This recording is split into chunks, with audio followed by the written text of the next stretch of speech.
Bonjour, je suis Frédéric Boquet, votre formateur. Je vous souhaite la bienvenue dans cette vidéo formation.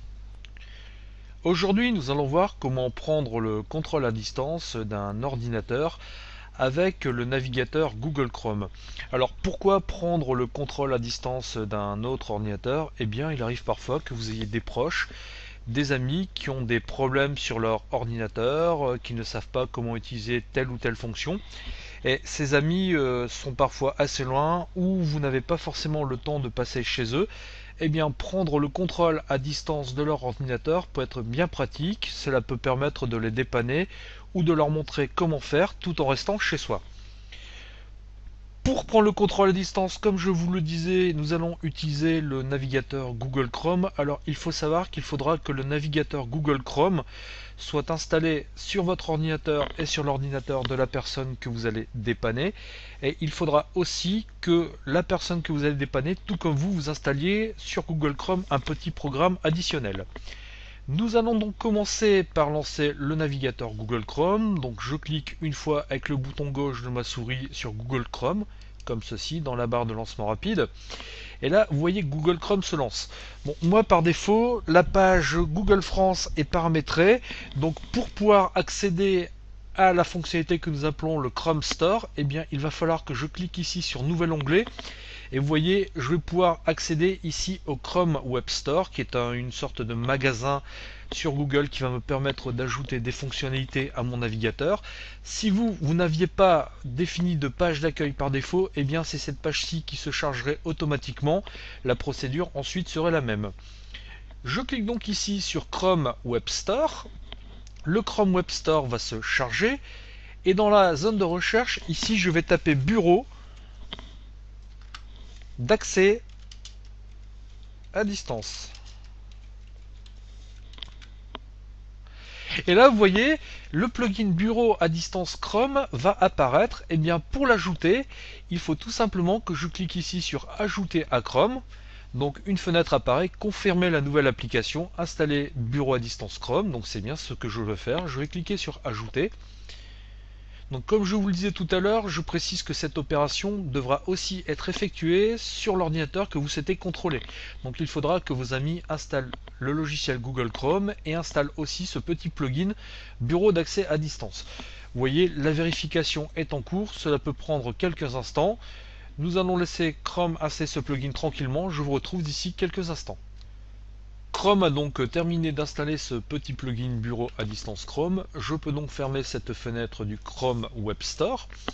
Et vous voyez maintenant, donc sur cette page principale, j'ai une icône bureau à distance Chrome qui est apparue.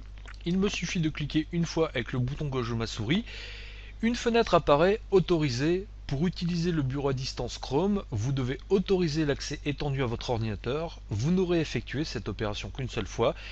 Donc Chrome me demande d'autoriser accéder à mon ordinateur. Donc je vais cliquer ici sur continuer, comme ceci.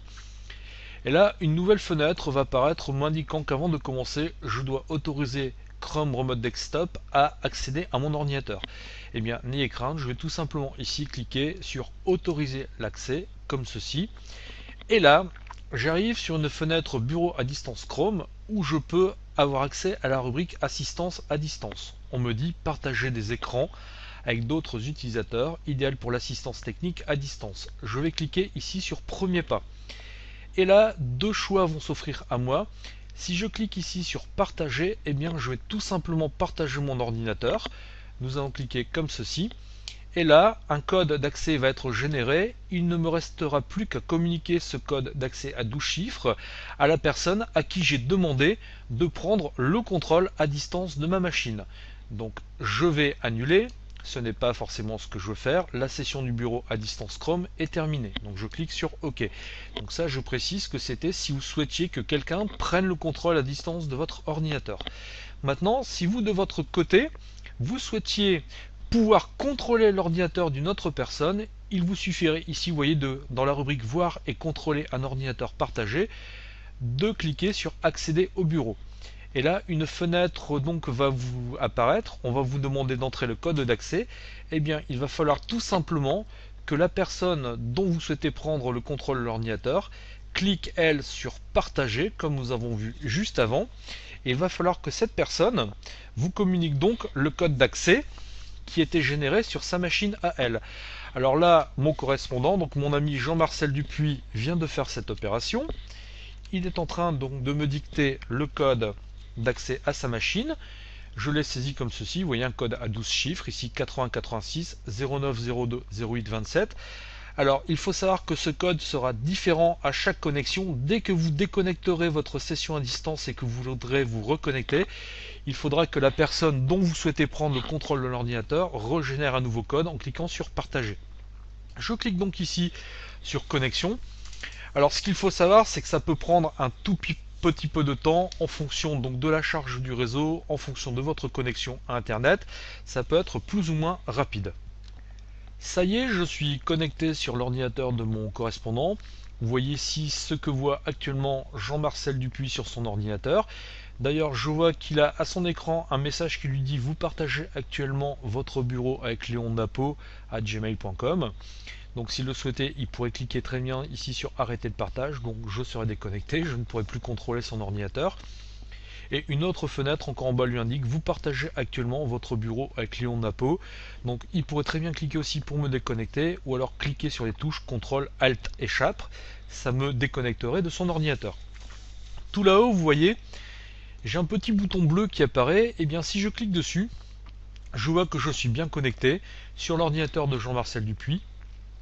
Je pourrais me déconnecter. Et ici dans l'option d'écran, je pourrais très bien, vous voyez, passer son ordinateur en plein écran, comme ceci.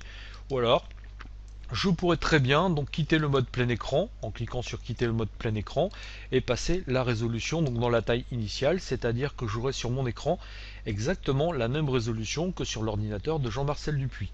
Donc je vais repasser en taille plein écran, parce que je trouve ça plus pratique. Ensuite, à vous de choisir la résolution qui vous convient, c'est une histoire de goût. Et vous voyez, je peux très bien, si je clique sur démarrer, eh bien aller dans le menu démarrer de Jean-Marcel Dupuis, de son ordinateur, et je pourrais très bien lancer tous les programmes présents sur son ordinateur. Je vois que par exemple actuellement sur son ordinateur il y a le logiciel Paint d'installer. Si mon ami ne savait pas comment l'utiliser, eh bien je pourrais très bien cliquer sur Paint. Le logiciel se lancerait et je pourrais très bien l'utiliser à distance, et lui il verrait sur son écran exactement ce que je suis en train de faire. Par exemple, vous voyez, je pourrais très bien dessiner un rectangle. Donc il saurait maintenant que pour dessiner un rectangle il faut cliquer ici sur rectangle, et donc il pourrait voir comment je procède. Donc je vais fermer le programme Paint. Donc là on me demande si je souhaite enregistrer, je vais mettre non.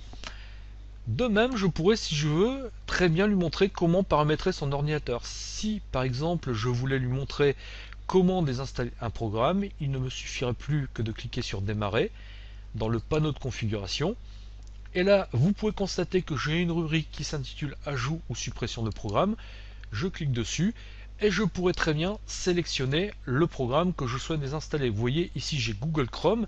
Et bien, si je cliquais sur supprimer, non seulement cela montrerait à Jean-Marcel comment j'ai procédé pour désinstaller le programme, mais en plus ça lui désinstallerait le programme complètement de son ordinateur. Bon là nous n'allons pas le faire, je ne souhaite pas lui désinstaller Chrome, mais reconnaissez que c'est ma foi bien pratique, je pourrais faire de la maintenance sur son ordinateur à distance, et en plus lui montrer comment procéder. Vous voyez que grâce à cette prise de contrôle à distance de l'ordinateur, vous pouvez vraiment tout faire sur la machine de votre ami, de votre parent, sans avoir besoin de vous déplacer. Dernier exemple, par exemple si je vais dans tous les programmes, que je vais dans la rubrique jeux par exemple, et que je lance le démineur, et bien vous voyez le programme démineur se lance, et ça marchera avec tous les programmes, avec toutes les fonctionnalités qui sont installées sur l'ordinateur de votre correspondant. Une fois que j'ai terminé, une fois que j'ai fini de lui montrer comment on se servait de l'ordinateur, ou que j'ai fait les tâches que j'avais effectuées sur l'ordinateur à distance, eh bien je clique tout simplement ici sur arrêter le partage.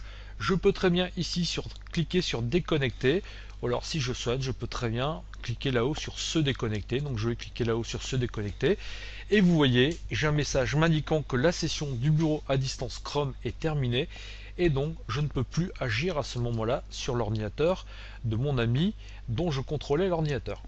Vous voyez que prendre le contrôle à distance d'une machine via Chrome et via son petit plugin d'accès à distance, ce n'est franchement pas compliqué et ça peut réellement vous rendre de grands services. Vous savez maintenant comment contrôler un ordinateur à distance avec Chrome. Je vous remercie de votre attention et je vous dis à bientôt sur une prochaine vidéo formation. Au revoir.